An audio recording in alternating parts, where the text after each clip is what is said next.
Señores, signori, estamos de vuelta, invitado de élite. Por cierto, pequeño disclaimer, pequeño aviso. Este podcast va a ser en inglés. Ahora mismo me estáis escuchando a mí con mi voz natural, pero de aquí a unos segunditos me vais a escuchar con una voz en español que no es la mía, pero sí es la mía.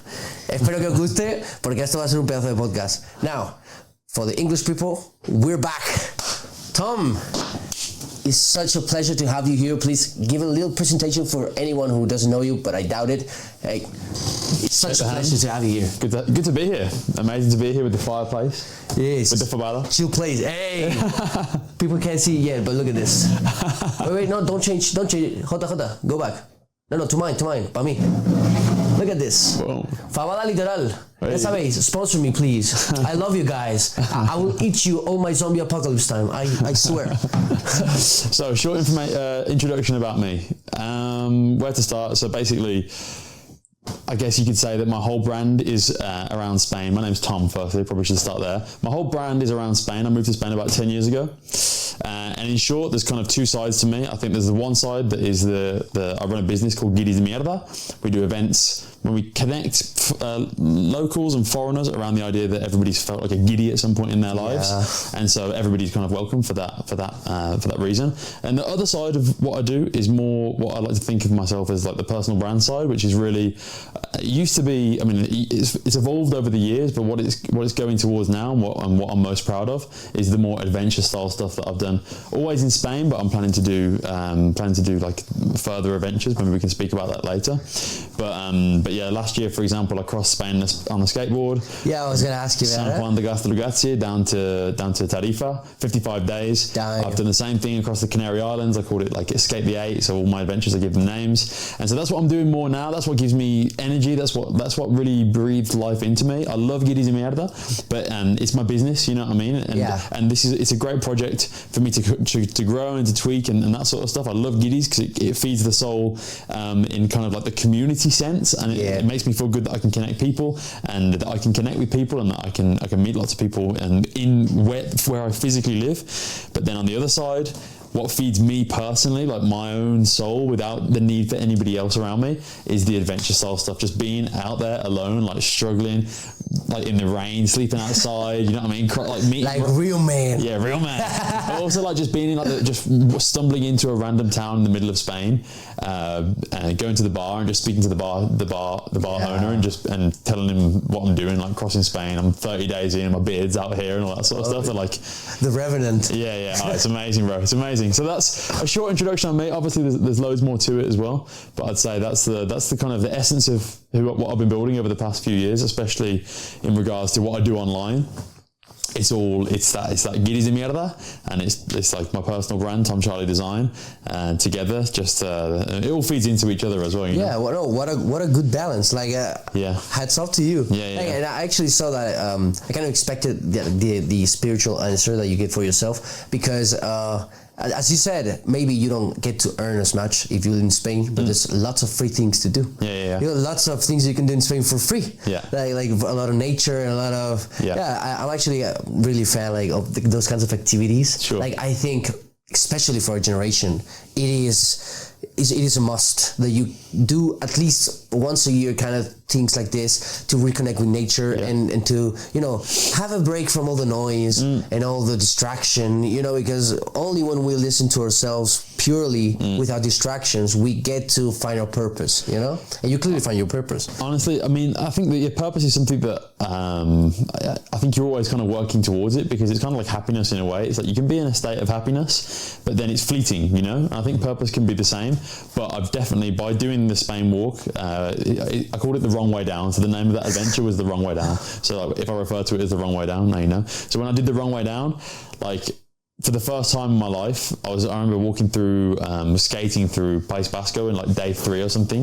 It looked like the Shire, you know, like País Vasco is like beautiful, green grass everywhere. Yeah, like Ireland. Yeah, like Ireland, exactly. Like mountains in the back. I was like, wow, like this is insane. This is an insane experience. I'm only on day 3. I felt like the amount of freedom I felt like I had in that moment, because I could literally go wherever I wanted, you know, like I was off the tracks. That's why I think it's good to listen to yourself and do these kind of adventures or do this kind of soul searching kind of stuff from time to time. It's just to get off the tracks of what's kind of normal, because everyone is used to their own routine, right? And the routine for most people is the 9-5. But even if you're a freelancer, and even if you are in control of your own time and that sort of stuff, you still oftentimes have a routine. It's kind of like built into this societal pressure or whatever of like, or societal standard of, you go to the cafe to work and do that. And if you're young, you probably live in a city, and you know what I mean, all this sort of stuff. So I love this adventure stuff because it helps you think differently. It's like, wow, fuck, I can actually go wherever I want. I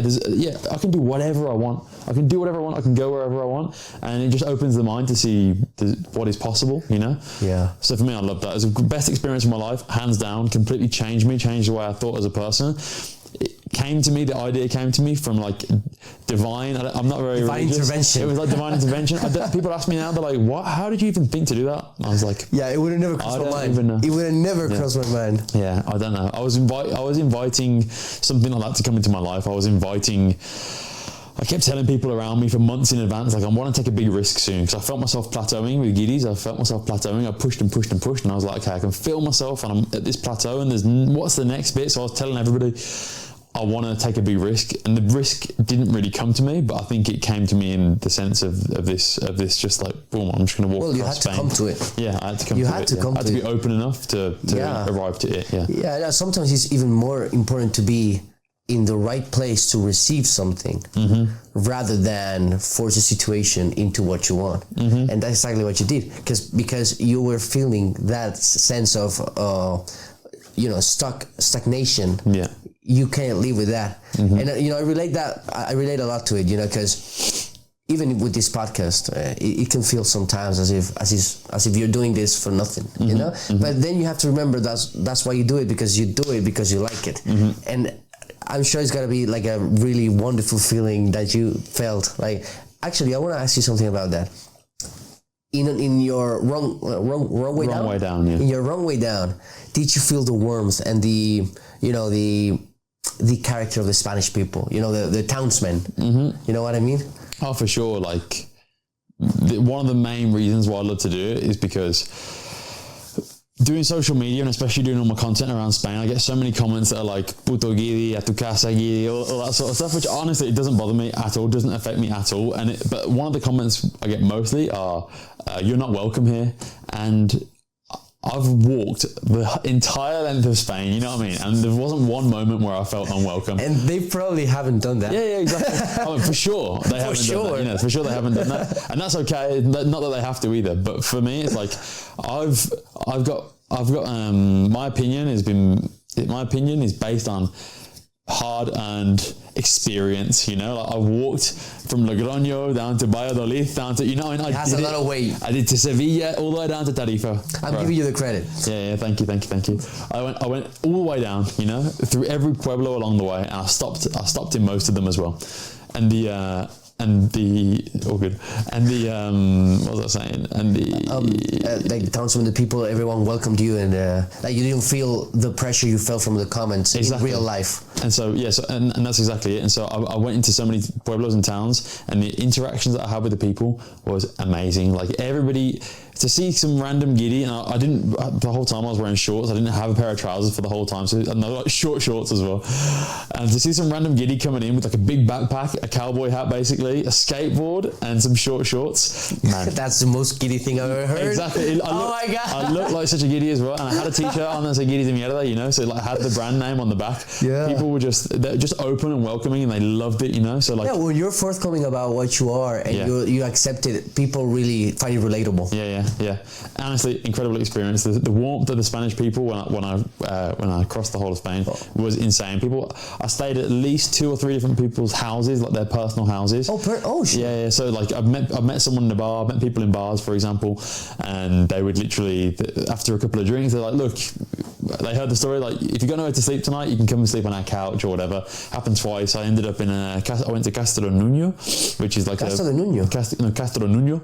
Castronuño. Yeah, it's like is that in the north? It's not in the north. It's kind of like it's near Valladolid. It's like a little pueblo around Valladolid, that kind of area. Oh well, yeah. Ish, not north, but north of Madrid. Yeah, northish. Yeah. And just by chance, it was their like Fiesta del Pueblo as I was walking through it, and I was like, I've got to stay here. You gotta stay, of course. So I went and hid all my stuff, like my laptop, my bag, everything, because I didn't want to carry it around the whole night while the party was on. So I went and found a bush, hid all my stuff in this bush. Basically, it's the Pueblo, you know, nothing's gonna happen. No, well, yeah, I understand, but as a city person that has grown up in a city, it's just mind-boggling to me. Yeah. Like I wouldn't know where to hide it. Man, it was crazy. So I went to this. It was like this route that I was on was actually on one of the Camino routes, la Vía de la Plata. But I was in low season, so nothing was open. So not many of the albergues were open. Nothing was really open. You know? La Ruta de la Plata, no? I thought it was La Vía. Is it like La Ruta de la Plata is like from Extremadura? No, I think it's La Vía de la Plata, and it's from Extremadura exactly, but it's called La Vía de la Plata. Well, no? I always like the sign. I think it says La Ruta de la Plata. Maybe you're right, but I'm not sure. But I think it's also from Sevilla. It goes all the way up through. I always take that path when I go to Sevilla, because I told you my family was from Sevilla. Yeah. So whenever I go there, I don't go through Cordoba. I go through Extremadura, because I think it's nicer. Like it's the same. Like it's the same time. Yeah. Because it's longer distance, but with better roads, so you go a bit faster. So it's the same time. Yeah. But the view is amazing. Yeah. Like tunnels go through mountains. Yeah. So I remember once I saw, like I was driving and I saw like rain and shit, and there was like fog. Yeah. And then a tunnel. Yeah.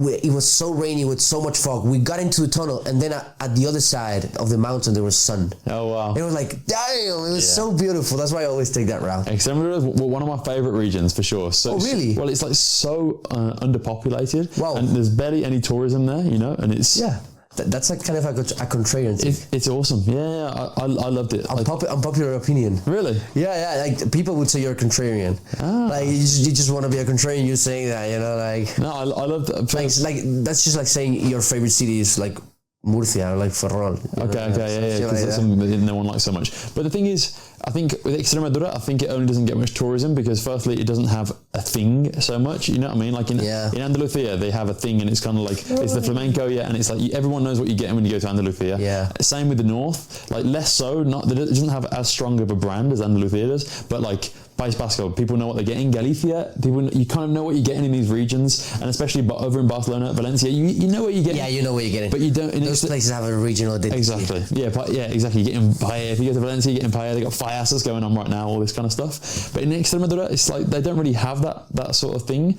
and also the infrastructure is really bad. To get there, it's not very good. You can't really like the buses, all that sort of stuff. I mean, it gets there, but it's not quite the same as in other regions in Spain. I guess it became a self-fulfilling prophecy why it doesn't get as much tourism as well. Yeah, but it's great. It's a cycle. It's a cycle. Like it used to have a thing like 500 years ago because most conquistadors came from there, but that's the end of it. Okay. Like you can go actually to Trujillo, where I went to Trujillo for sure. Well, from there is like Hernán Cortés, the one Pizarro. Those people are from there, you know, from the area. Okay. So, but those are the last two interesting things that happened in Extremadura. Well, that and the La Virgen de Guadalupe. That's just it. Like the three things that you have to go. But there's also loads of like Roman ruins around there as well. Yes, there are Roman ruins, but not a lot. Just some. Really? Because there's in Mérida, there's the Coliseum, which is very nice. I've been there. Beautiful. It's beautiful. But I haven't seen anything else. So maybe it's my fault. Maybe it's my bad. Okay, I'm not the most cultivated person in here. Okay. But you know, I've only seen that. I think that, don't get me wrong. I think that there's more for sure. I'm pretty sure. As in, there's nothing like the same spectacle that is the Colosseum because it's insane. That place is crazy. It's awesome. But when I was because I spent when you skateboard or when you walk, you're spending a lot of time. So I didn't see with my own eyes. So I can't like verify with my own eyes. But I was spending half the day looking at the map because I'm just seeing what's around or seeing where to go. And there's on the map there's loads and loads of these little like Roman ruin sites, and like you can walk up there, you can kind of like you can sit on the thing, and nothing it's not like cordoned off, it's not protected or anything. It's kind of like old Roman bridge, that sort of stuff, old Roman whatever. So yeah, there was on the map I saw loads of stuff. Oh yeah, well. That's a good publicity actually, good advertisement for Extremadura, you know. So if people want to go there, just go there for that because there's nothing much else. You know, there's not much else to do. I want to circle back to something we were speaking about earlier, and it's about the comments because I was thinking while you were telling me I can't help it. I do listen, but I think at the same time I can't do anything about it. and I was thinking about the hypocrisy of those comments because the same people in Spain, and I'm saying this, I know I'm generalizing, but that's what I do. Yeah. The same people who bitch about the fucking tourists are the ones who then want to welcome every immigrant. Yeah, bro. I don't get it. Anywhere. It's like, dude, they're doing the same thing. Yeah. Like, they're overpopulating and making everything more expensive and more crowded. Yeah. It's the same phenomena. But actually, okay, yeah, it's the same phenomena in a way, but these same people, the same group of people, they want to complain about like legal immigration and then kind of protect illegal immigration. It's like, I'm not doing anything illegal. I came here under, I mean, fair enough, you can say, I understand like laws are meant to be changed and all that sort of stuff, but I came here legally. I've been in Spain legally, I pay my taxes legally, and actually a lot of people that move to Spain now that are similar to me, that maybe work online and stuff, they're actually incentivized by the Spanish government. There's stuff like the Beckham law and all that sort of stuff that gives people tax breaks to come to Spain. Yeah. And like, fair enough, I understand. I think the Beckham law is a little bit unfair, especially because like people usually come with loads of cash and then they get a tax break on top of that, which is kind of, it is fucked up, let's face it. It is. But I mean, and for us, the Spanish, that's just bankrupt shit. Yeah. But that's the thing, is like, at the end of the day, the Spanish government is incentivizing people to do that. So it's like, we're coming legally, you know what I mean? We're coming legally. Yeah, but you know the thing, people, I wouldn't say especially in Spain, but people in general do not seek the best way to resolve an issue. They just kind of look for the path of least resistance in terms of making a complaint. As in, they know they can't change that law, and they know they have no power over the government. They know even if they elect or vote someone who says they're going to do something, they know they don't have any way to have leverage and enforce that. Once they actually get the vote, once they actually get the vote, they don't have to do it. You know, it's not illegal to lie on election semester. So they would rather write to you, guiri de Mierda, vete de aquí, and all that stuff. Like, they would rather do that because it's not like they can change the thing anyway, you know? But it's that thing, I agree as well. And for me, I've never been the type of person to, if I don't like someone's video, or in general, if I don't like something, I'm not the type of person who's going to leave like a bad comment on someone being like, this is pathetic. No, that is mad. Yeah, so for people that do that, I think that they're, I don't know, they're in a different headspace to me, because I would never do that, you know what I mean? The best thing, I try to not respond to them, but sometimes I have to respond to them as well, you know what I mean? Sometimes I have to wind them up and turn it up a little bit, but I wish I didn't, to be honest. Like, the high road is definitely the best road to take. The best road. For sure, but I just sometimes I have to like respond, you know? But I'm with you there. It's just, sometimes you watch stuff, like, especially their lies, because if you say something wrong, like, you know, bad about me or about my work, you know, it is subjective. You can say that. But whenever they're stating something that is completely 100% not true, I hate it. Because now, if I go to defend myself, I look worse. But if I don't, someone, I don't know who, but someone will believe that shit. Like, what? You're putting me here in a pickle. Like fuck you. Like, but you know what I think? I think most of the problem of the comments is not actually a person problem. I think most of the comments are bots. You think? Yep, but when I see most of the negative, I mean, I don't know, you know, I'm not sure. Well, I have my reasons to think so. Lots of I've spent more time than I would like to admit arguing with strangers about politics or history in fucking comments. So I've come to realize, like, I have been in a situation in which I'm just maybe not angry but frustrated with someone who is not reasoning, and I think he's not reasoning, and for some reason I haven't bothered to check the profile, but then I do. And I see it's a guy with no photo, 0 followers, and like 1,000 followed accounts. That guy is not anyone. That guy, even if he's someone, maybe he's a Pakistani in fucking Philippines arguing with me, maybe, or maybe he's just a fucking number. Like, but you don't think that's a burner account? I always think those accounts are people that they have an anonymous account to have those arguments with. Yeah, so that they can do it freely. Because also they speak so personally. It seems like they have genuine hatred for me sometimes. And I'm like, damn, like, this person really hates me. And it's like, I feel like bots, of course, I guess they could do that. But the AI, bro. Yeah, the AI can do a lot. Yo, just think about something. If we have seen a technology, that means it's already been available for someone for like 20 years. So if our AI can make nearly pitch perfect videos of Will Smith eating spaghetti and telling you a story or whatever. In 20 years, they're probably going to be able to emote a human reaction in a way that we're not prepared for. Maybe in 20 years we know. Maybe in 20 years we're used to it. But now, maybe they're emoting in a way in which we can't see. And I have lots of reasons to think powerful people will really benefit from having bots commenting shit.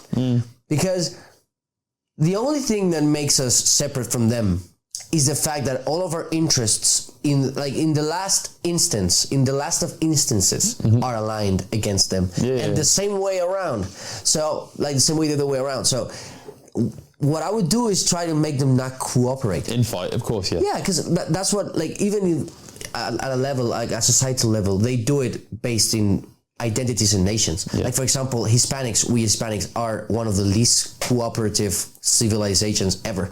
We're always arguing about dubbing, dubbing of movies, football, politics, history. Like, you took our gold and you're fucking backwards because you're a fucking Indian and you're this and you're that, you're not white or you're whatever. Like, that comes from somewhere. Like, I wasn't born fighting with Mexicans, you know, facts. like everyone. When you meet a Mexican, you love them, just as you love a German or a French, because when you meet people, they're people just like you. You know, they're flesh and bones. Exactly. But only through through not personificating something is the way to really hate someone who you don't even know. No, that's crazy. I think there's a lot of incentive for powerful people to, you know, plant bots and spam shit. No, you're right. Well, 100% for sure, you're right. And I mean, Twitter, it's that theory, you know, the dead internet theory. The dead internet theory. Yeah, it's pretty mad, right? It's pretty mad. Like, so for people that don't know, the dead internet theory is when it's predicting a future where like 99% or like basically the whole of the internet is none of it's human generated content or human interaction. It's all just like bots and AI. And the theory is that's when like humans will like opt out of the internet. It's an interesting theory. We'll go back. We go back. It's to the roots. It's weird though, right? But it's like, I mean, that kind of ties back into what we were saying before about the community being the last thing that's left. Yeah. The community is kind of what we've had as humans. It's one of the things that makes us human. Well, okay, it's not. It's one of the things that contributes for sure though. If you look at other primates, that we work together, we cooperate, and over time we've cooperated to the point where we've built nations and you know what I mean? We've done crazy things, we've done awful things, but and even between humans, like even within the human group, we survived because of that. Because there were other kinds of humans. There were Neanderthals, there were Denisovans, and the reason why we as a species being weaker and being slower and, you know, and all of that, the reason we actually got to exterminate them was by being more people. But, bro, humans were breeding with we're Homo sapien. Homo neanderthalis or whatever it's called. We were breeding with them. We crossed over. Between fight and fight, we gotta make some love. You know, it's just how it is. Man, imagine that. Yeah, well, if someone has genes like those genes, you better go to UFC right now. Neanderthal genes. Yeah, John Jones kind of strength. That shit. No, but they were Khabib Nurmagomedov. Yeah, they probably have some Dagestani guys. I'm sure they've got some Neanderthal in them. Yeah, 100%. Either Neanderthal or they have to have some anabolic shit. Yeah, one or two. It is impossible to have zero. You know, they're fucking juiced up. I don't know how they do it. I think it's bear meat. It's because they eat bear or something like that. It's mad, isn't it? Yeah. So like the only reason we actually got to survive was because we had packs of like 50 to 100 people, while Neanderthals were like 10 to 15 people. So like it's just one of our core strengths, you know. That's why you are wired to feel lonely. You know, like why would someone feel lonely? You have food, you need people because you feel like you're gonna die without them, because a million years ago or 300 years ago, you would most likely have died without it. Yeah, well, it's even true now. People live longer. If you have community, if you have like people that you can rely on in life in general, just from the emotional, there's been studies on it, just from the kind of the emotional connections and the emotional nourishment you get, you tend to live long. Well, they can't imply the cause and demand. But like it's probably correlation. You can't imply the correlation, but there is correlation, but you no can't causation. imply. Not causation. Sorry. So your English is better than mine. But it's true, and that's the thing. So you can say, I would assume it's because of that emotional nourishment you get out of other people, feeling loved. Like these are things that, even though they're emotional things, that they probably, I'd imagine they eventually, over a long amount of time, if you're feeling lonely for 30 years, 40 years, God, like what does that do to your brain? What does it do to your body? That's a tumor, basically. Yeah, exactly. That is a brain cancer. Exactly, yeah. There you go. Well, a heart cancer, but yeah. Oh my God. Yeah, the community is going to be like the last stand of humanity, I think. Like, at least for the way we conceptualize humanity. Because if we get to evolve into some kind of machinery or shit, like some dystopic kind of bullshit, maybe we don't need that. But as for now, I think that's going to be the last stance humanity can take to preserve itself. You know? And you know what I think is sad? What I think is sad is I'm watching a world that came from being a unipolar world to a multipolar world. And the more we separate the identities and the nationalities and the narratives that we tell ourselves about our country and about who we are, the more we strengthen the human quality, and the more we dissociate that and try to make us a whole humanity, which in theory should make us like brothers, like doesn't matter if you're Chinese or German or whatever, it actually makes us more apart, because we start to stop to appreciate the nuances and the uniqueness of every culture. Like, imagine going somewhere and everyone is gray. Because that's what they say. Now you're white and brown, but tomorrow everyone will be gray. Would you go to a gray city if every city was gray? I would rather have a red, white, black, blue city. You know what I mean? Like, I would rather, and the more we connect with our identities as a nation, the more we get to share when we leave that place and then bring back, and all the endless combinations that makes us human. That's the thing, and so the last stand of humanity, who knows what it'll be. That's kind of why we're living in an interesting time right now, because nobody can really predict the next year. Like I'm pretty plugged into all the new AI thing that's coming out, whatever it is, that week. But it's not even that week. There's something new every day. There's something new every day. It's crazy. There's something new, and a game-changing thing that comes out almost every day. Like a year ago, we didn't even know what an AI agent was, really, you know what I mean? And now I met a guy last week that he had he had like a team of 20 people. He replaced 19 of them with just AI. Boom. Fair enough. It was writers, and that's what AI can do very, very easily, is writing. Yeah. But it's not long now before. Well, it's happening right now. Now you can create agents. You can spin up these AI agents that will do whole workflows. They'll do jobs for you. You know what I mean? I've got stuff that they can edit videos. They can post a video. Yeah. They can find you. They can, for the podcast. They can go onto LinkedIn. They can go onto Instagram. They can scrape those things. They can message people. It's like, hey, do you want to come on my podcast? They do the whole thing. That is mad. It's insane. Only the sources of information are going to survive, because the rest is going to be recycling or reusing or moving, messaging. Only the one who creates something from here is going to survive. Because if not, all the fucking bots are going to be reusing the same info over and over again. They're going to be regurgitating. But then again, this it's interesting, because have you heard of this Claude bot? Have you heard anything? Claude bot.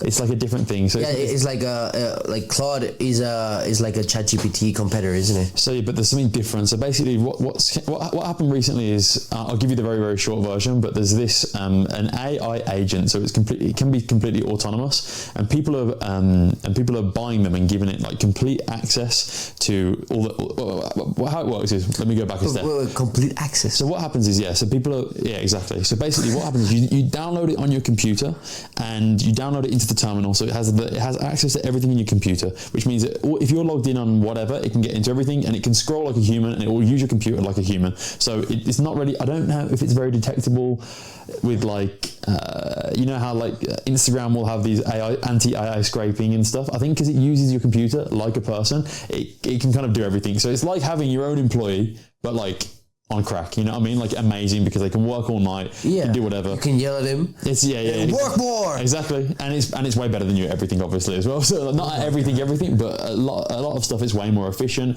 It can read all the files on your computer at the same time. Scared. It's mad. I'm scared. So what's been happening with this, which is super crazy? So people have been buying separate computers. I bought a separate computer for this. I bought a little Mac Mini to install this thing on my Mac Mini, so it can work. He uses it. So it works autonomously on that computer, basically, which is crazy. So I'm working over here. Matrix shit, yeah. So I'm working over here on my computer, and then I can give it a little task, or it can like schedule tasks as well. Yeah, he's like your buddy. It's insane. As if he was sitting right next to you. Yeah. Oh my God, no way. It's completely crazy. But anyway, so where this ties back into what we were talking about before is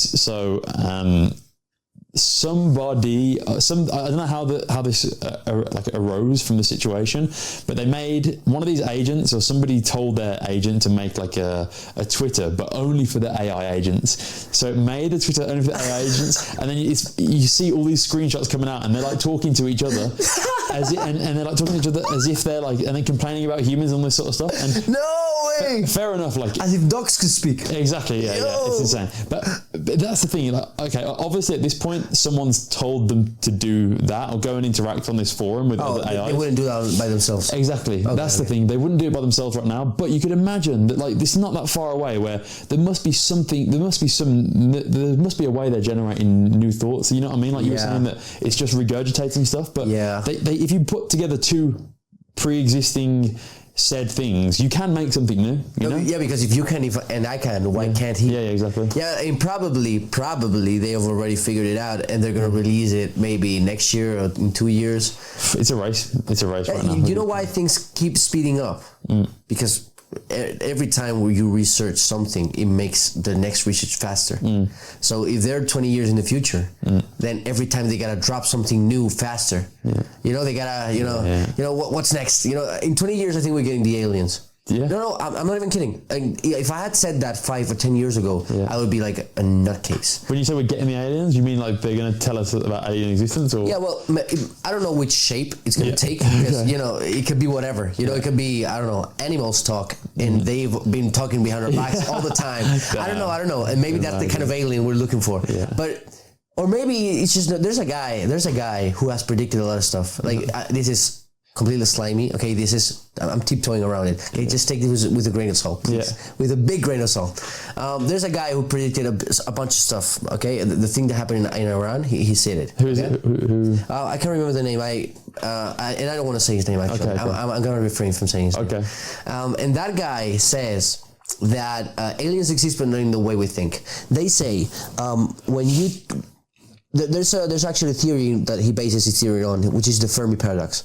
That it says there are some filters in evolution, and we're kind of in a stage in which we're kind of transcending the physical body and shit by conscience. So he ties by conscience the past, the future, and the present. So for him, he says, for the next stage of evolution of societal evolution, conscience is actually what drives your reality in a way that makes time not linear. So you're basically exploring futures, and they can be or not, but you can explore them, and you can with certainty kind of choose what you're gonna do. You know what I mean? So you could see from 10 years from now. Yeah. And you can actually make a plan to stage the things that happen so that you get to live that path. Interesting. Yeah, so the thing is, just to circle it back. Yeah. The thing I'm saying it because maybe the alien shit is kind of that. Because if you see all I'm really conspiratorial. You know, I really like conspiracies. I really have fun with them, even if I don't believe them. I love them all. And one of them that it ties back to this guy is that every powerful person, even right now, really, really, really looks really alike, like someone really powerful from 100 years ago.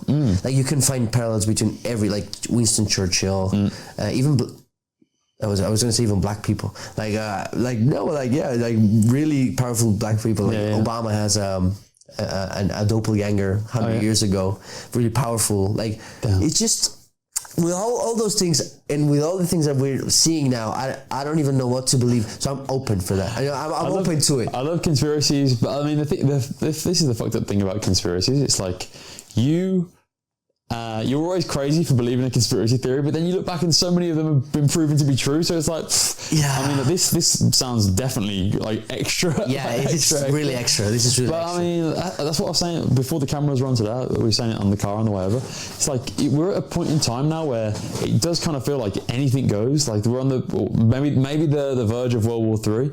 AI is about to come over, and maybe it will kill humanity. Maybe it will save humanity. Maybe it will leave the planet, and we'll, you know what I mean? Who knows? Yeah, maybe he'll wander off into distance. Yeah. Like maybe he doesn't want to have anything to do with us. It's like, okay, this shit hole that you created, I'm not here for it. Maybe he goes, like anything can happen because we've been proven to be lied to so many times, and again and again and again, and more so, like every type of lie, like not only lies but occultation, manipulation, like gaslighting, every kind of thing we've suffered it as citizens of this century. You know, I'm pretty sure your and my grandfather didn't have to, suffer that kind of mental abuse. Like, they were suffering more of physical abuses, but not like this kind of paranoia type shit. That is new with technology. And maybe I'm wrong. I feel like now there's more of an understanding from the people that rule the earth, or that rule the world, rule the modern world. There's more of an understanding on how to control the masses as well. I think that back when our grandparents were alive, it was more kind of surviving, and it was more tribal because imagine World War I, World War II. It was very much a case of like it's us versus them, and there wasn't as much of this concept. Maybe I'm wrong, but there wasn't the concept of these like global elites as much. It was starting to form. Right? I put like Rockefeller, all this kind of stuff. The First World War, I would say, is where it started. Because with when they founded the state of Israel in 1898, that's it all ties back to that. It's just I'm sorry, but it just does. It just does, because the Rockefellers were actually Jewish and were one of the guys who actually mediated all that. They were in Germany, they were in France, they had banks all over, and even in the First World War, after the First World War, the leader of the banks of Germany and the competing allies were like brothers. And they were both funding the wars of the country they were in, and they were fighting each other. So shit like that is pretty recent. It's 100 years from now. First to Second World War with the sinking of the Titanic and the approval of the backing of money by air and not by gold, by expectations and by how do you say it? Speculation. The word is the same in Spanish. I don't know why I bugged that up. So it is kind of that moment in which we turn into this kind of dystopic Big Daddy world we live in now, with AI fucking cameras and photos of people who are supposedly alive, were supposedly uploaded 10 years ago, and then you see it's AI because there are no names in the books. I haven't seen. Wow, there was a photo that was uploaded in 2014. And no one thought anything of it. But now that we have AI, I've seen people streamers kind of watch that shit, and they zoom in and they see the fucking books that are in the shelves. They don't have no names. The people in the photos have no faces. Artifacts and stuff like that. They have a joint, joint finger. The people in the photos don't have no faces. And that photo was uploaded in 2014. I don't know. For me, I kind of feel like, I don't know if that's too much for me, because I kind of think that AI is just. I'm in the camp that believes AI has just kind of arrived, but as you say, and the reason why I think that AI has just arrived is because if it had arrived back then, we would be having this same arms race that we're having right now, I think, anyway, because look, you've got OpenAI, you've got Anthropic, you've got other competitors and stuff, you've got all these AI companies, you've got DeepMind, whatever China have as well, and they're all competing right now, and it feels like the heat is turning up, and they all want to reach what's it called, general artificial intelligence, or it's got a name. I can't remember. No, it is exactly that. Yeah, general artificial intelligence. They want to like not applied. Like they can do whatever. Exactly. But I think that this has all happened so fast. If it had existed 10 years ago, it would have been happening back then. Do you see what I mean? Or 20 years ago? Yeah, no, I get your point, but I actually disagree, because I think everyone has been developing that in secret. But because the cat's out of the bag, now there's a race. But just imagine one thing. Imagine you're the US and you have this, artificial intelligence and you're working on it. Would you release it and risk maybe giving it to China? Because, maybe China, you would assume they would be doing that stuff. But just imagine for a second they didn't know. If they don't know, you just told them. And China is really good replicating stuff and making it cheaper. So I would argue actually that before the cat's out of the bag, everyone tried to stay secret, But it ended up coming from OpenAI in the end. It didn't come from the US government. I mean, obviously, I don't know, but it came from Elon Musk. Basically, it came from Elon Musk, and I forget who the other investors were at the very start. Sam Altman is like one of the owners. And then also the other guy, Peter Thiel, was involved with it as well. What a list of people were oh my god. So what three names? Oh my god. That just saying those names, it makes the air heavy for me. Oh really? Oh yeah, I my blood boils. I really like those three in particular, like more so Sam Altman and Peter Thiel. They're two of the worst human beings. Well, if they're human beings. Because of what happened with OpenAI, or just for what? Wow, in general. Really? Peter Thiel has been caught in an interview stuttering when they asked him if humanity should survive. The guy he didn't even give a straight answer. He started stuttering like I'm right now. Like, dude, it was like that's scary. The simplest question ever, bro. Yo, you're supposedly human. Like what the fuck? I don't want to be more but what the fuck, bro? It was such an easy question. Should have knocked it out of the park. Yeah, your PR training is shite, bro. Your PR training is non-existent. Wow. And Sam Altman was accused of... Wait, that was Sam Altman you were referring to? No, that was Peter Thiel. Okay. And Sam Altman was accused of having murdered. Well, having murdered, like not him personally, having someone murdering a cleaning lady, a cleaning lady's son that worked in his company that used to work for him. He used to be like an engineer and shit, and all the fucking clues of the fucking trial, really, really screamed this guy perpetrated, and he says he suicided. Yeah, like even the way they presented it, like if something had fallen off or he was sick, but suicide. Come on, man. We know that we've seen your movies, bro. Like you showed us in your movies. Now I'm kind of suspicious because and the guy gave an interview to Tucker Carlson, and honestly, who trained that guy? Whoever trained that guy to lie was a failure. Like that guy doesn't know how to defend himself. He looks like Mark Zuckerberg trying to make an impression of a human. You know what I mean? Yeah, I don't know anything about this Sam Altman stuff. I haven't seen anything about it. You should look into it. Those are, I wouldn't say like top 2, but top 20 worst human beings on earth. If they are human, I'm sure. Like next to the baby eating Epstein shit, next to all that shit, there they are. Like they're the next best thing, you know. Like, that's the thing. You just know that. I mean, you know that. I think you get to a certain point where we have been lied to so much, and that you think that's obvious, but I think not everybody agrees. Like, I don't want to also sound like a mad conspiracy theorist, because I think that I'm pretty grounded, but like for me, some of this stuff is just so obvious. It's like, how do you not think that like Elon Musk is probably ruling the States more than Donald Trump? You know what I mean? Because he's like, of course, I know, but people for granted. But people don't. Yeah, people don't think that sometimes. That, you know what I mean? Like there's a lot of people that don't believe that stuff. A lot of people haven't changed the status quo. You know what I mean? A lot of people live in the old regime. A lot of people really think that if you have a college degree and you work hard, you're gonna succeed in life. Like a lot of people truly think the government wants the best for you, and they would lie to make you believe it. Like, God, okay, they need your vote. Good. a lot of people truly think presidents run the stuff. Like, okay, fine, have at it. You know, it's not for me. But if you want to believe that because you feel safe, I understand. But you can't be a free thinker, because if you're a free thinker, you're gonna see what's up. Like, if I was president of Spain right now, I would be a bitch.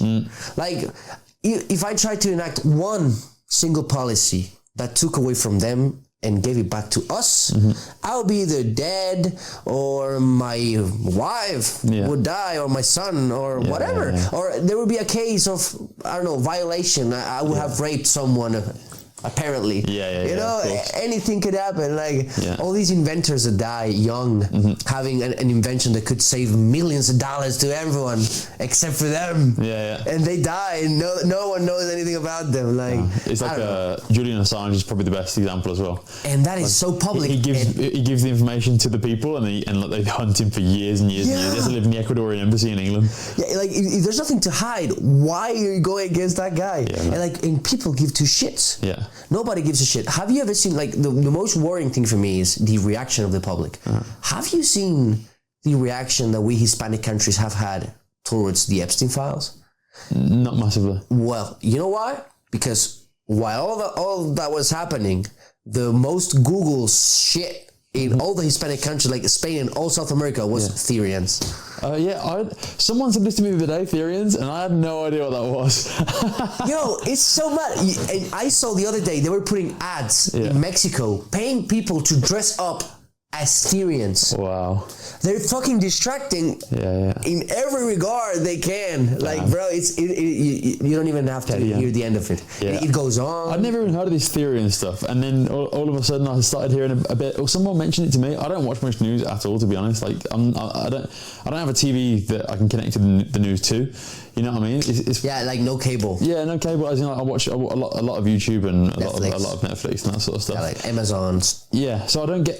When I'm at home in England, I get those kind of flashes of the news when it's on. My grandparents might watch it, or my parents might watch it, but I don't get those flashes anymore of the news. And then so when someone tells me something like the other day, Therians, I was like, what the hell is that? Yeah, I didn't get the update. Like, someone patched something, patched it up, because I don't know. And she was like to me, oh, it's an English word, I think, Therians. I was like, if it is, I've never heard of it, you know? It is. Okay. Like, it's just, nobody did anything about, like, nobody invented that here. It just kind of got popular here because that's what they needed in that moment. But it's like, what's it called? Like, they're like... Like furries. It's furries. Is it the same thing?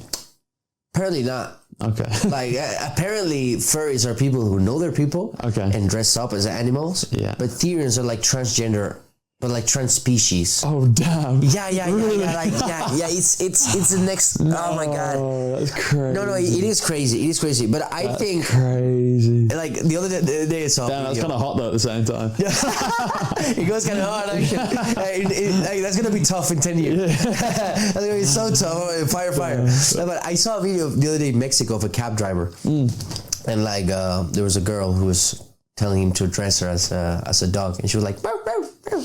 Like, yeah, but like when I say a girl, I'm saying like a solid, fat, 35-year-old Mexican torta. Like, you know what I mean? Like, you're not talking about a girl, like a little girl, a teenage girl. No, we're talking about a fully grown-ass woman who probably pays her own bills and probably put money out of her own pocket to do that. And like, she was like, and the Uber driver was like, yo, you're not a dog. And she was like, no, I am a dog. And he was like, you know what? If you're a dog, get out of my car. I can't have no dogs in my car. If you want, you gotta order Uber pets, you know, with no owner, you know, like it's just that's nuts. No, it's madness. That's nuts. But I really for real think like for the first time this was not introduced in an organic way. Yeah, I think 90% of people who are Therians are not actually Therians. I think they're like Gumtree or Paid or whatever.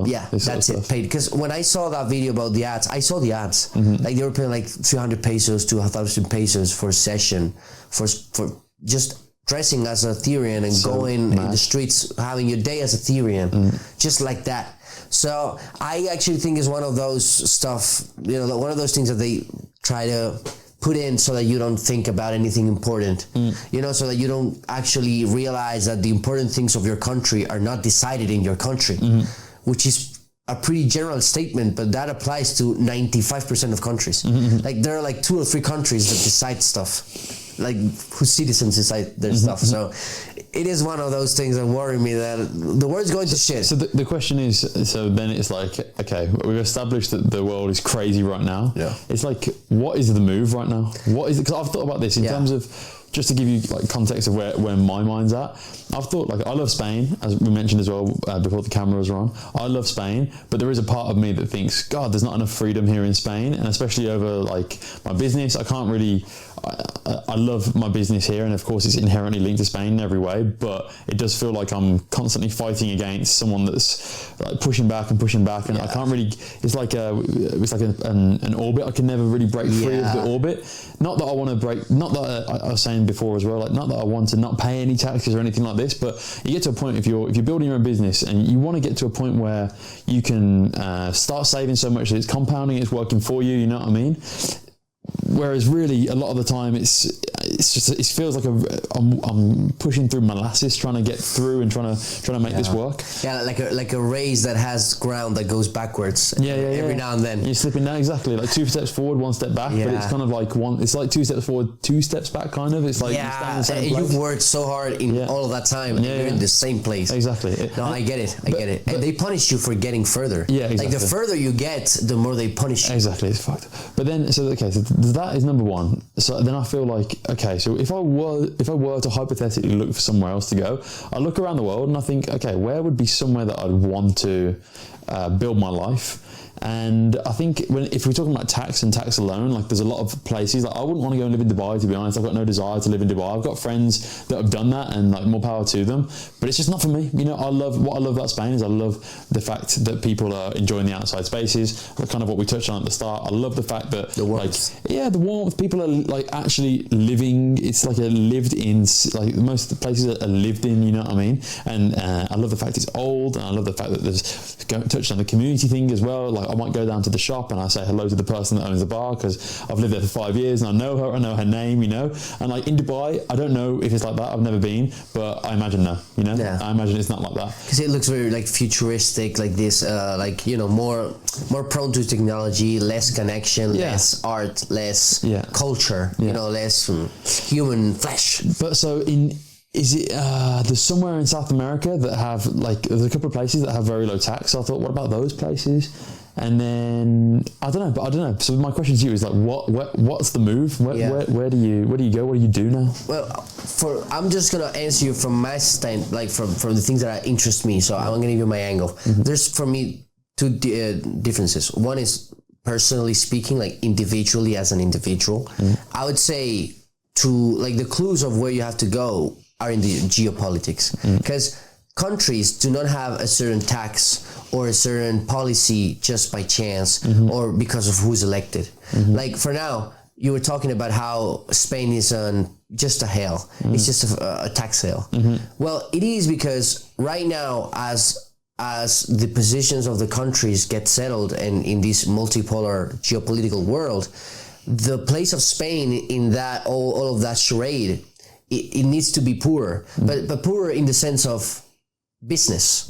Like people can have money, but if that money has is an asset, then that's a problem. They need to own the assets and they need to do the work. So they need Spanish people to not have incentives to make businesses and to thrive with their businesses, so they cannot compete with the outside multinational, you know, corporation. So if you want to go somewhere and have a lasting future, you got to play the geopolitical game. So the geopolitical game tells you, okay, which country is going to be more important for the regime that you have in that zone.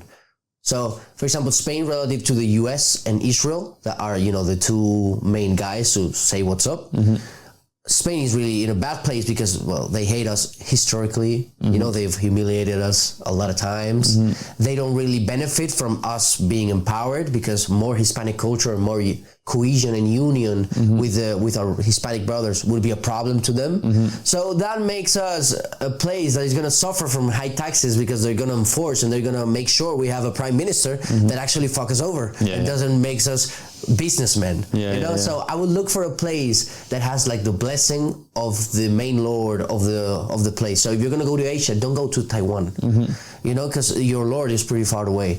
I would actually just tell you to go somewhere more in the sphere of China or India, that they're now flourishing and newly born empires. If you're gonna go to Africa, you gotta know who to link for. You gotta look for Nigeria, like the city of Nigeria, the capital that has all the money. I would say something like that. Depends on which continent you wanna look for.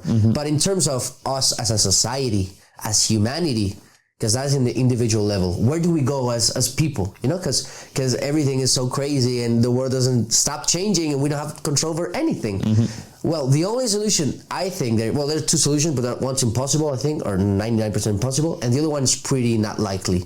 But we gotta go with the most likely, and that is having an uprising of people in every country demanding sovereignty. Not peace, even if peace sounds good, not peace, not, any kind of unilateral agreement within countries. No, everyone has to regain their sovereignty, because once people own their own country and their own land, they make the best of it. It is only a waste of land and a waste of resources when it's someone else who's managing it, because someone else is taking everything good or bad, So, as a people, we should strive for that, have sovereign governments who actually have elected someone who is looking for the best for their people, and each one separately. And then all of us together, when we have all the sovereignty in the world, then we can start making multilateral pacts again. We can start, making all these little fun groups of countries, that we actually do. So that's what I think it should happen. The other magical thing is that everyone just suddenly wakes up, sees God, and knows that we are all people and we should be kind to one another. But you can't depend on that. It's just never going to happen. It's like, I think that there's one thing that you can be sure about. And it's that people are inherently selfish, like me and you included. You know what I mean? You're always going to look out for yourself. There's never going to be complete peace. And I think even expecting the world to do that, and I'm an optimistic person, you know what I mean? I'm not a pessimistic person, but it's just expecting the world to do that is just insanity. It's never going to happen. We're never always going to get along. You can't base a system in something that is completely dependent on intent. Because even when your intent is right, you may not get the actual outcome that helps people out. You can have the best of intentions. But I just wish there's an age coming in which businessmen, which are the real people who are already in charge, have this need of approval. Because if they had need of approval, they would just be good, even if they're not good. You know what I mean? Like they would be nice. Maybe they wouldn't be kind, which is what we strive for. Approval, like you mean like to vote it in, or what do you mean? No, as in using their money for good. Because if they needed our approval, but even if just socially, like imagine a billionaire in his house saying, "Oh, nobody likes me. I'm miserable." If they had to buy our affection, I love even if they're not coming from a genuine place of kindness, of I want to help out, maybe they're just being nice instead of kind, but that's good enough for me. Like if they have to pretend to be nice, at least I'm getting some help here. And that can also arise and make the narrative, incentivize the rising of actually kind people. There has to be a system in which we incentivize that the best businessmen on earth are kind people. And there must be a way, because what I've figured out with all my time is that you cannot have a system without businesses. If everything's state controlled and everything is, of course, and no one gets to work and nothing gets produced. No innovation. I still want to live a comfortable life. I've been born in the 21st century. I like a lot of the things, like 80% of the things that come with it.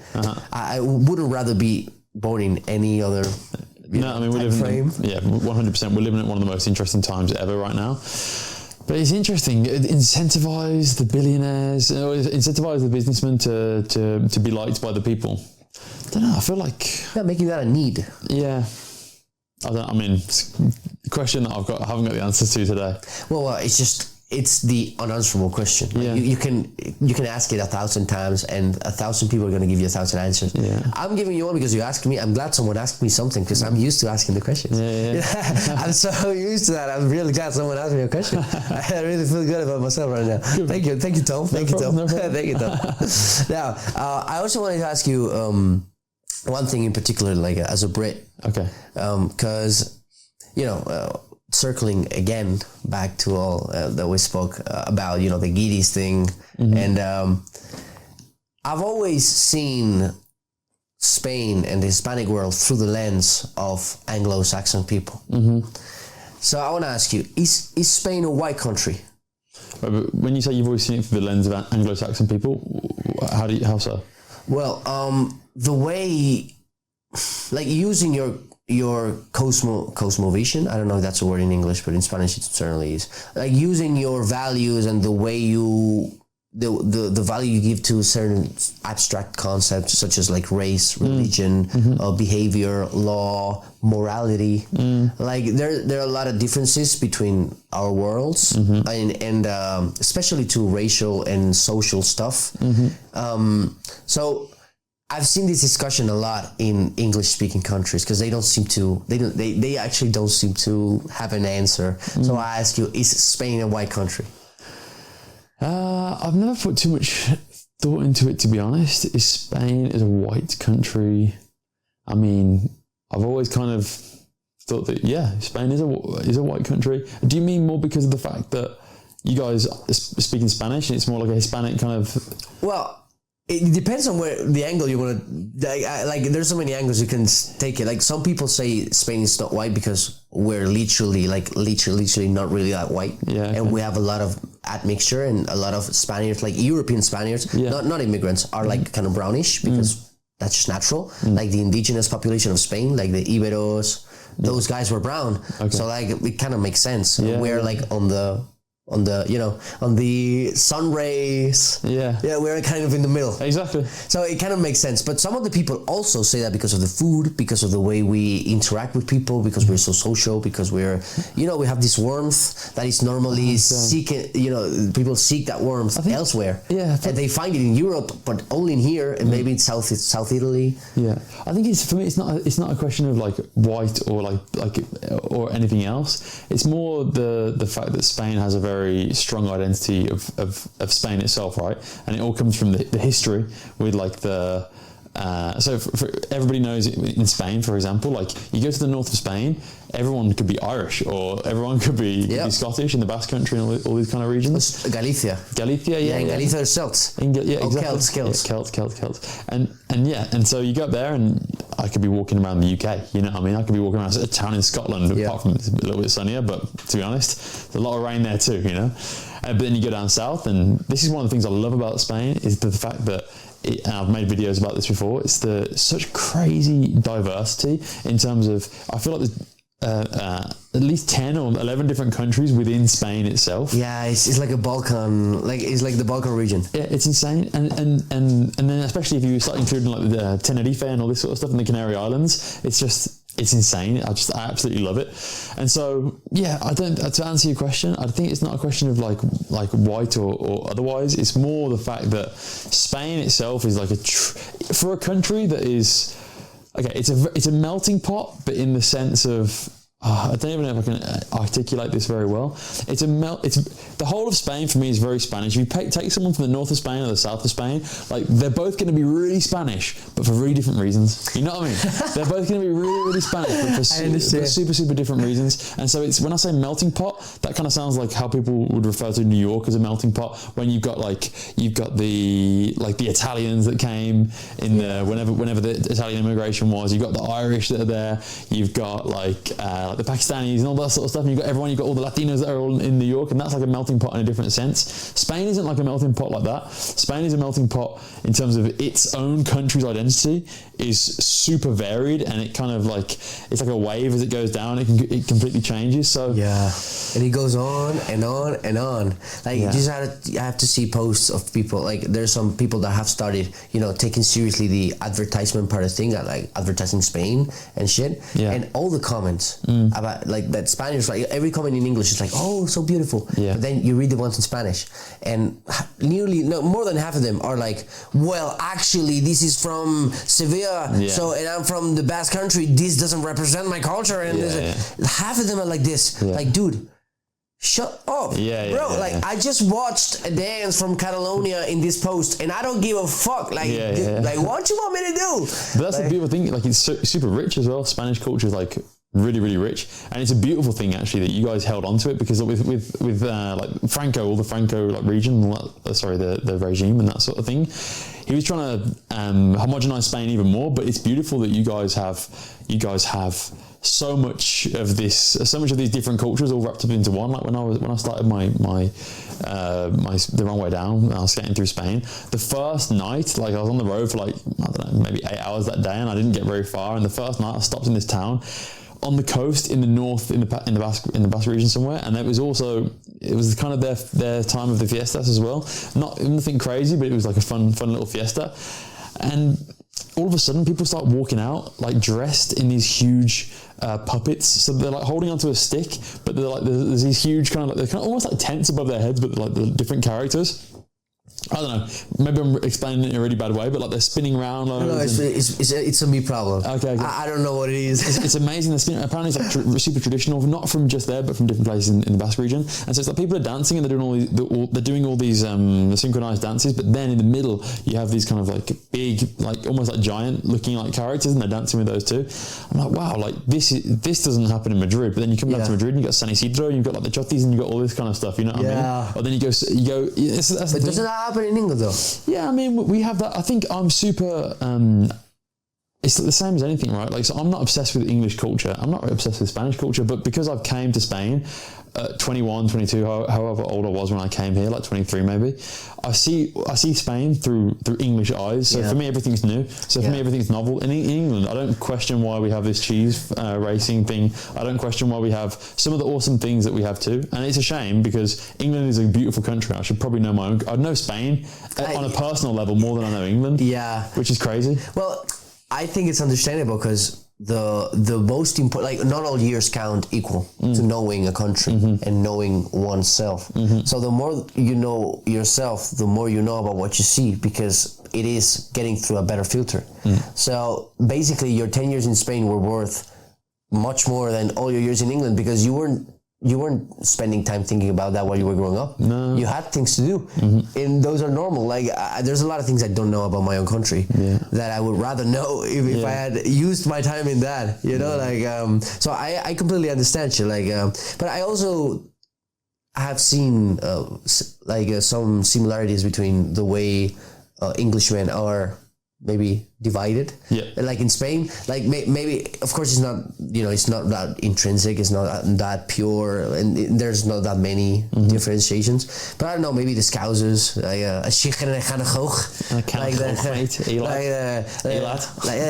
like the Liverpool fan, Sadio Mane is the best football player in the world. Why not for Chris? I'm being serious. You do well. Yeah. Now you see, I'm talking facts here. Du bent zo maybe. Absoluut. If you're on top, you be your uncle. But he doesn't. You've been practicing this.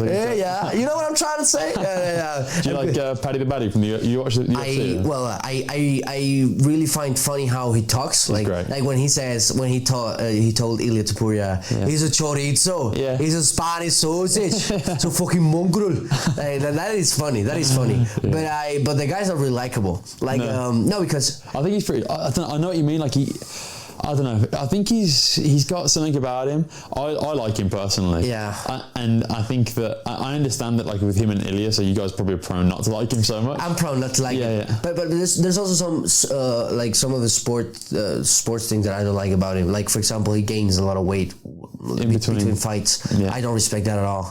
Like he says, I'd rather be fat and happy than shredded and miserable. Yeah. Dude, there's a middle ground. There's that 12 to 15% body fat. You can stay there. Like loads of fighters do that. Sean Strickland, if you see that out of camp, he's not fucking shredded. He has a little bit of a belly. Yeah. But you can have that. You can have 12 to 15% body fat. It's okay. Like just be like me out of camp. Because you're like kind of big, kind of in shape, but you're not shredded. Yeah. You know, aspire to be like me, Paddy, out of camp. You know, like don't aspire to be fucking Fat Tony. You know, you can do better. That's why he lost to Gaethje. Yeah. And I was actually kind of rooting for him because I'm seeing that in the UFC now, a lot of old legends are starting to fall. Yeah, there's too many of them. Like, someone's got to retire because someone's going to come in next. And Paddy was like that guy, and people were hyping him up and blah, blah, blah. Ilya fight. They wanted to give him Ilya. Yeah. And the guy fucking chuckled against Justin Gaethje. Yeah. Dude, you're so out of your depth here. Yeah, it's crazy. But no, I think what I like about Paddy, for example, I see what you mean. But for me, the fact that he goes up and down, it doesn't bother me at all. But... I don't know. I think that he's great at... He's kind of like... He's got the McGregor effect. He doesn't have the same mysticism as McGregor. You know, McGregor, it was lightning in a bottle. But with Paddy, he has... he's like McGregor if McGregor was down to earth, which makes me like him more. But then it also... Like a man of the people. He's truly a man of the people, yeah. Whereas McGregor kind of talked the talk, but I think he didn't necessarily walk the walk, because McGregor just, let's face it, he's a big cokehead, and you know what I mean? Like, he's just like off the rails, and he's basically an addict. Yeah. Like, firstly, probably to the fame, and then that probably led to alcohol, and you know what I mean? Drugs, well, that's what he said when there's an interview of him, like 16 years old, saying, I want money. Yeah. That's what he wanted, and that's what he got. Once you get it, and then there's no way back. But then there's also interviews when he's talking about, like, he's like, I don't party because partying is a weakness for the soul. Yeah, weakness for the soul. But then you sit and it's like the clip cuts and it's just like absolutely nuts off his head. Ilya Arturo. It's mad though, right? It's like, that's maybe going off topic a little bit, but that's something that kind of scares me about. Like even like doing social media, not that I'm on any comparable level, but of course it's a scale, right? Yeah. And when you're in the public eye to even a small degree, like I think it's very easy actually. Well, like very easy. It's very easy to kind of lose yourself. It can be easy to lose yourself. And I've known, not that I have any like famous friends or anything like that. Like I've met people with followers as well, but like people I surround myself with are super down to earth. You know what I mean? Like very, very down to earth. And I've been around. I was around this one guy once. Famous guy. Some influencer comes to Madrid. Do you know the name? I'll also withhold his name. I won't say his name. Okay, I respect it. Yeah. A shout out to but like it was this. I actually can't remember his name, to be honest. He's like a. Okay, I believe you. Yeah, I could find it, but now. But he's like a magician, right? So he comes to Madrid and he's like a magician. Is he Spanish? Huh? Is he Spanish? No, he's English. Okay. An English guy, and he's visiting Madrid for some reason, and for however it happens, I get invited to a meal with him and like a few other people that I knew, and some people that I didn't know as well. And the idea was that this guy's coming to Madrid, he wants to have a good time, and it would be good, maybe a good connection to me. He likes the content, or he likes Guiris or something like that. And I was like, cool. I heard about it. I was like, I'll go along, because in this world, I've really only met like nice people. When I meet like other people in the influencer space and that sort of stuff, they're cool. You know, like for the most part, they're pretty down to earth, and they just, for me, I figured I think of it like I figured out a bit of a life hack. I figured out a way that I can live life on my own terms, tell stories, be creative, kind of do whatever the fuck I want. Like I want to walk Spain, I walk Spain, and I can monetize it, and it's true freedom for me. You know what I mean? I say whatever I want, pretty much. Of course, when you're on the platforms, there are some things that I can't say, like I can't 100% be myself out of fear of getting removed from the platform and stuff. But for the most part, we're probably going to censor the word Jews. Okay. Just in case. Yeah, just because they own it. So just in case. Yeah. But that's and wait. So what was going to? So this guy invites us to the thing. I've got no prejudices against him at all. I looked at his content, super cool. He's got a video with Drake pinned, so he's done like tricks for Drake and stuff, and I love Drake. Ooh. I'm like, this guy's big. I love Drake too. Yeah, I love Drake, and so he's got videos with Drake. He's got videos with fucking, I'm not a football guy at all, but like Messi, he had a video with Messi. So he's done like tricks for loads of people. Yeah, big guy. Anyway, so like, well, not big, but whatever. Well, big-ish. Well, Messi, Drake. God. I mean, I think he's in the right room at the right time. You know, he seemed like a guy that kind of would be able to get. How do you get into that room though? Yeah, true. Yeah, like at the right time. There's no time for me to be in that room. But you know what? Like, if you're a magician. Or it's like one of those weird things. It's like super inoffensive. You're entertaining them. You're kind of like the jester. It's kind of like if you're the shooter. You know, if you got the camera. If you got the camera, you're giving a lot of value, and it's kind of like you're adding value to be there. And a magician, you're coming in, and it's like you're performing, and it's like wow, super cool. And also he gets his clips as well. You know? Yeah, I know. I agree. I actually just because of what you said about the jester, I completely walk back what I said. I am with you on this one. Magician is one of those professions, a weird profession, in which if you're good at it, there's so few of you that you're probably gonna be. It's just like Salt Bay, like a guy that does this. The only guy that does this is him, so he's gonna be like around all the the fancy people. I think all of his restaurants are closed now. Actually, everything got closed because he fucked up. Because of course, if your pass, like your road to heaven, like to success, is this. You gotta drop the same way. Cashed out at the top. You gotta just get picked up at heaven and then drop down again. It is what it is.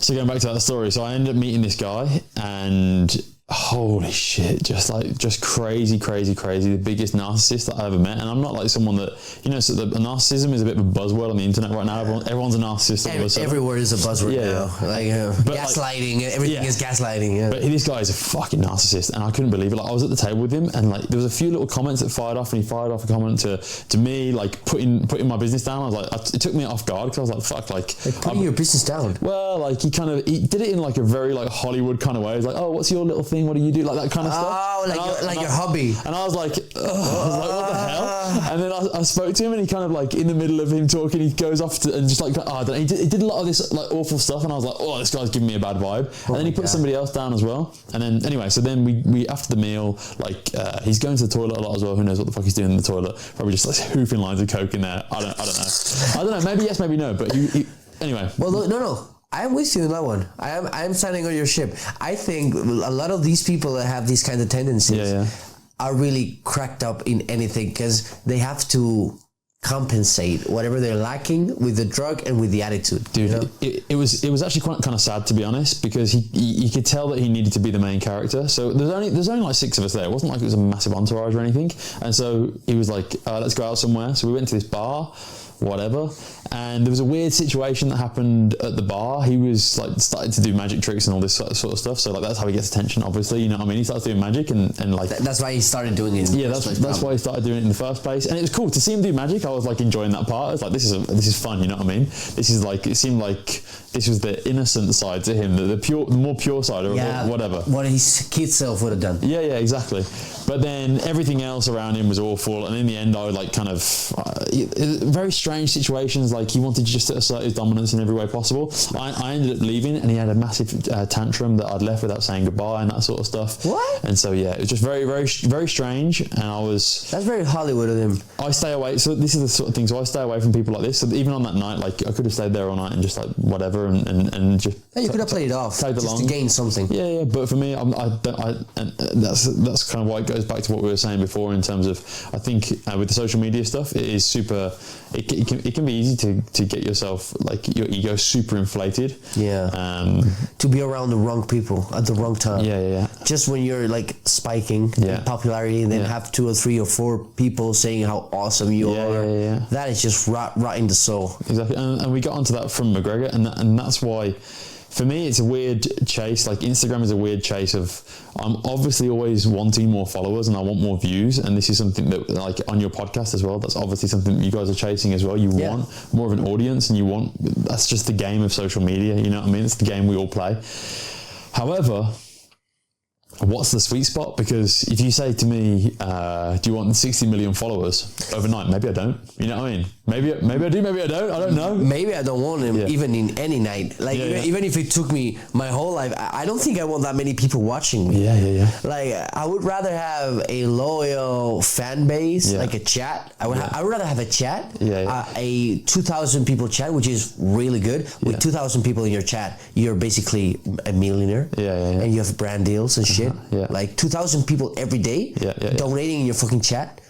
You're fucking, you're balling. Balling out. I would rather have, those people, and have like, I don't know, up to 1 million followers max. Well, they say you need 1,000 true fans, right? That's kind of one of there's lots of obviously different theories out there on the internet, and you can have an audience with 2 million people and maybe that audience sucks, you know, but if you're targeting the wrong people, or if you're speaking about like something that's not very like valuable, or, you know what I mean, you can have a big audience that isn't worth very much, or you can, like the other side of that, you can have a really small audience. You can have under 1,000 followers on these platforms, and maybe you sell a high product offer and you're selling it for like 10 grand and you're doing one of those a week or something. It's like 40 grand a month, you know what I mean? Yeah.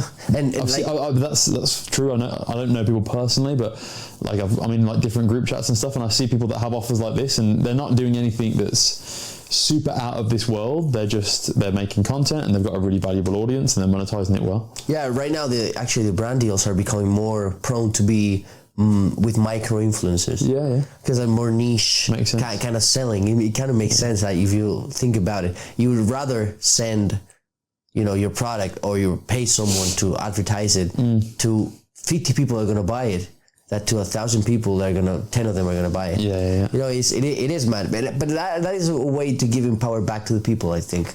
So for that part, I am happy. Yeah. You know, like we've been talking about all these, you know, grandiose theories and shit.